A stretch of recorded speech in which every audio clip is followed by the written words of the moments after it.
Jadi banyak perkara tuan-tuan yang memerlukan penggunaan hati untuk kita faham.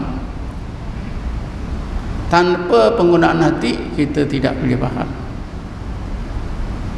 Sebab itulah tuan-tuan, kita temui dalam sejarah tasawuf ni seorang tokoh tasawuf yang bernama Khalas, seorang tukang bank tengah bank. Allahu Akbar, Allahu Akbar. Tiba-tiba Khalas kata, kadzabta, bohong kau. Ada ulama yang dengar dia, yang dengar ketika itu. Ada beberapa orang ulama dengar. Sepatutnya Khalas menyebutkan sadaqta, betul, Allah itu akbar. Tapi Khalas kata kadzabta, bohong. Seolah-olah Khalas ini menafikan Allah itu akbar. Jadi ulama yang dengar tangkap dia, bicarakan dia. Khalas ini sudah murtad, menafikan keagungan Allah. Dibicarakan tuan-tuan. Sebenarnya Khalas kata, tapi dia tak cerita.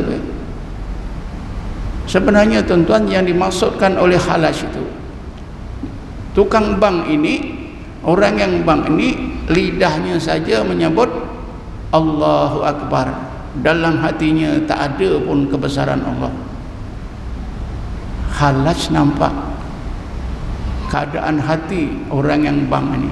Sebab itulah Khalas terlatah, kadzabta, bohong engkau. Lidah engkau saja sebut Allahu Akbar, dalam hatimu sikit pun tak ada kebesaran Allah Subhanahu wa ta'ala. Sebab itulah tuan-tuan, kita perlu menggunakan hati untuk meningkatkan iman kita.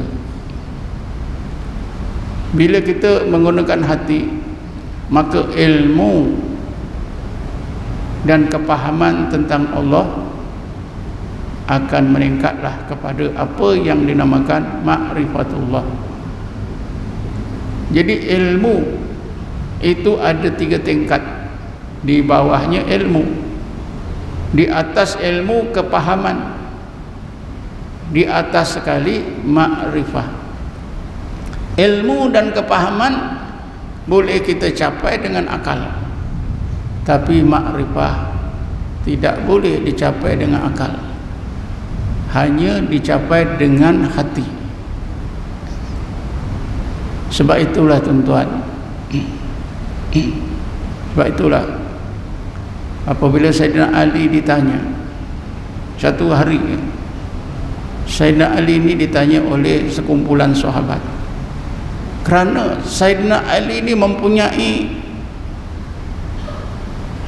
kepahaman, pandangan yang sangat hebat tentang Allah Ta'ala. Sahabat-sahabat lain tidak ada kepahaman tauhid seperti tauhid Sayyidina Ali. Jadi sahabat-sahabat yang nampak kehebatan Sayyidina Ali di bidang ilmu tauhid bertanya, "Ya Ali, engkau mempunyai ma'rifatullah yang hebat. Agaknya Rasulullah ajar engkau, tak ajar pada kami. Betul ke begitu ya Ali?" Sayyidina Ali kata tidak. Kalau menerusi Nabi kita Muhammad sallallahu alaihi wasallam, aku tak akan dapat makrifah. Habis sahabat pun bertanya, habis macam mana engkau boleh dapat makrifatullah yang begitu hebat? Sayyidina Ali menjawab dalam bahasa Arabnya lah, Arabtullah billah, aku dapat makrifatullah karena Allah sendiri kurniakan kepada aku. Sebabnya tuan-tuan, kerana Sayyidina Ali mampu menggunakan hati untuk mengenal Allah. Kerana itulah maka Sayyidina Ali ada makrifatullah yang hebat. dikurniakan terus oleh Allah Subhanahu wa taala. Apa itu makrifah, tuan-tuan? Makrifah itu ialah ilmu dan kepahaman tentang Allah yang ada pada akal. Apabila ditingkatkan oleh Allah menerusi hati, maka ilmu dan kepahaman itu bertukarlah makrifatullah. Makrifatullah inilah yang disebut oleh Imam Ghazali dalam kitabnya Ihya Ulumuddin sebagai puncak ilmu yang dicari-cari oleh orang yang belajar ilmu. Selagi seseorang itu tidak dapat makrifatullah, berarti usahanya mengejar ilmu belum habis.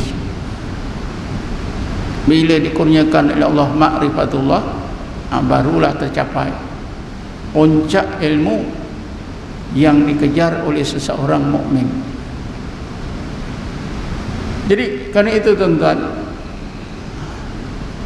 penggunaan hati itu sangat penting. Kalau kita belajar ilmu tasawuf, insya-Allah Allah akan kurniakan kepada kita kemampuan penggunaan hati.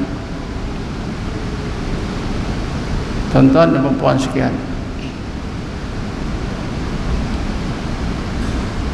Jadi langkah yang pertama yang membolehkan kita nantinya mampu menggunakan hati ialah langkah kita belajar ilmu tasawuf.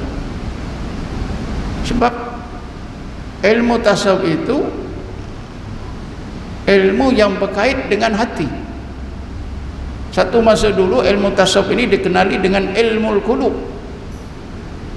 Pada abad yang keempat Hijrah, tuan-tuan, ada ramai sahabat, ramai orang-orang sufi menyebutkan ilmu tasawuf ini dengan istilah ilmu qulub.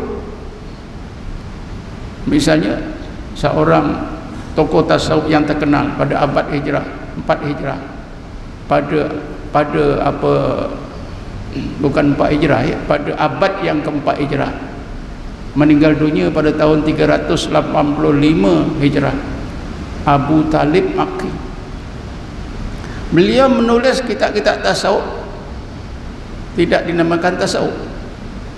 Misalnya satu kitabnya yang terkenal, beliau beri title Qutul Qulub, makanan hati, makanan berbagai hati. Dalam kitab ini kandungannya ialah ilmu tasawuf. Satu kitabnya yang lain ditulis oleh beliau Ilmul Qulub, ilmu hati. Kerana itulah bila kita belajar ilmu tasawuf, berarti kita mengasah hati kita supaya hati kita ini tajam, sehingga nanti mampu kita gunakan untuk meningkatkan ilmu dan kepahaman kita tentang Allah Subhanahu wa taala. Yang kita harapkan ialah makrifatullah. Jadi kita dapat faham juga di sini, tuan-tuan, apa itu makrifatullah? Ialah ilmu dan kepahaman tentang Allah yang ada pada akal. Bila Allah tingkatkan ke dalam hati, jadi ilmu dan kepahaman itu bertukarlah menjadi makrifah. Seperti contohnya yang jelas Nabi Ibrahim tadi, pada akal dia percaya Allah berkuasa menghidupkan yang mati, lalu Allah tingkatkan dalam hati. Jadi bertukarlah ilmu dan kepahaman Nabi Ibrahim tentang Allah berkuasa menghidupkan yang mati, bertukarlah menjadi atau meningkatlah menjadi makrifah. Dengan itu, tanpa penggunaan hati kita tak akan dapat makrifatullah.